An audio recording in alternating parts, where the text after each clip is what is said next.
I mean, I'll give you an example. There's so much sectarian right now, rife here in the UK. Let me take you back to 2015, 2016. During the murder of Asad Shah, Muslims came together to condemn the murder. He was the Ahmadiyya shopkeeper in Glasgow. The Ahmadiyya shopkeeper in Glasgow, who was murdered by a Sunni who ascribed to the Sufi Barelvi school of thought. And he was encouraged by Mumtaz Qadri in Pakistan, who had also encouraged the murder of Salman Taseer. When that murder took place, whilst we had Muslims condemning the murder, we had MCB releasing a statement saying, well, okay, Ahmadiyyas, you know, okay, they've been murdered, it's bad, but they're not Muslims. And we should be allowed to feel free to say they're not Muslims. Are they Muslims? Of course they are, because they declare the same Shahada. Islamically, if somebody declares themselves as a Muslim, you are meant to accept them as a Muslim. We don't see that happening here. There's this ongoing argument about whether Ahmadiyya are they Muslims? Muslim. Sorry? Ahmadiyya, are they Muslims? Well, I think if you were to read the writings of the founder of the Ahmadiyya, Mirza Ghulam Ahmad, he'd say that people who didn't accept him are not Muslims, including us. Yeah. And the reason being, okay, if I may clarify, the Ahmadiyya to Islam is like the Mormons to Christianity. They believe in a new prophet, and we all know that when there's a new it's a new prophet. Actually, if you believe what they say. Blessings of Allah be upon him, himself said. Isn't that a point, though, because you believe in a new prophet, and we'll get exactly what you do believe, Khalil, but isn't it his point that it is like the Mormons or indeed Jehovah's Witnesses who do not accept the Trinity? Joseph Smith came along for the Mormons, a brand new prophet. A lot of Christians would say that they're not Christian. So, and the Baha'is have a new prophet as well. All right. At the same time of Mirza Ghulam Ahmad. All right, but you describe yourself as the fastest growing revival movement within Islam. All Muslims believe in a Messiah to come. We believe in His Holiness Hazrat Mirza Ghulam Ahmad, and other Muslims believe that Jesus, peace be upon him, will come. Jesus was also a prophet.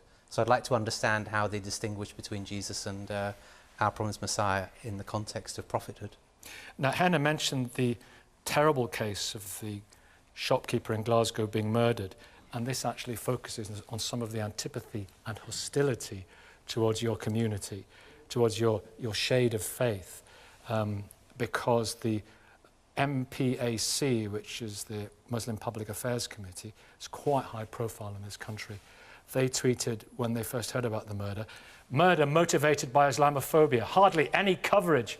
When it was uncovered that he was Ahmadiyya, they deleted that tweet. Which is most unfortunate, and the lady over here made a very important point about, you know, the fundamental teachings of Islam and the fact that Islam as a religion is in fact united, and so on the basis of that, if I were to refer you to the Charter of Medina at the time of the Holy Prophet, peace and blessings of Allah be upon him, he managed to live with other religions very peacefully. And so if Islam is saying that you should be able to live with other religions peacefully, how is it that Muslims among themselves cannot live peacefully? That's a question that we all need to ask. And I think this goes to Ahmadiyya. Yes, this goes to the heart of the discussion. Throughout the history of Islam, we've had pluralism, we've had diversity. That's simply a fact. And it's about the way Muslims choose to interpret that.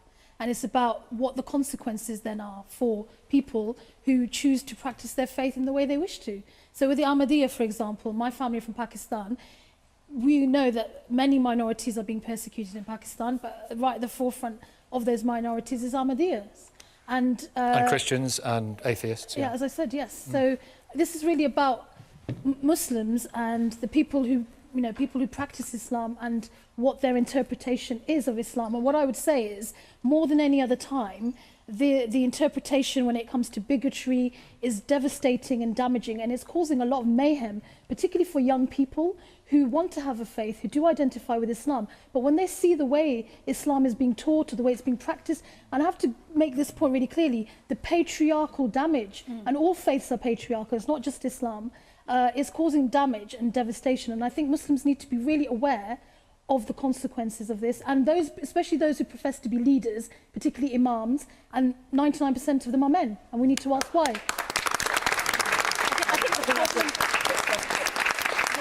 That's quite disingenuous, because in India, right, the Hindu nationalists are persecuting many minority religions. What interpretation of Islam are they following? Are they Salafis? There's nothing disingenuous by pointing out that Islam is being used to spread bigotry and hate and intolerance. No, these are nationalist issues in both Pakistan and India. It's being used. Nothing to do with Islam. Islam is being used as a weapon everywhere, just as Christianity is. Look at the United States of America. Look at what's going on in relation to women's rights, which are being rolled back. But no one is citing an interpretation of Islam to persecute minorities, because everyone knows that on the subject was tolerant to different religions. In fact, I know many situations where Pakistanis who live in Pakistan have Sikh neighbours, and they do kind of joint events, community events, and they live quite peacefully together, right? So I think the problem is you're generalising all Muslims in UK, and you're generalising Muslims in Pakistan. I'm not generalising anything. All right, wait a minute, everybody. That's what racists do. Listen, just for the purposes of the next 45, 50 minutes, let's have a little bit of unity. You grew up in an Ahmadiyya family. Yes, how were you viewed? I think there was a lot of discrimination against Ahmadis, even in this country, I would say. I'm not a spokesperson for the Ahmadiyya Muslim community, but I'm passionate about human rights.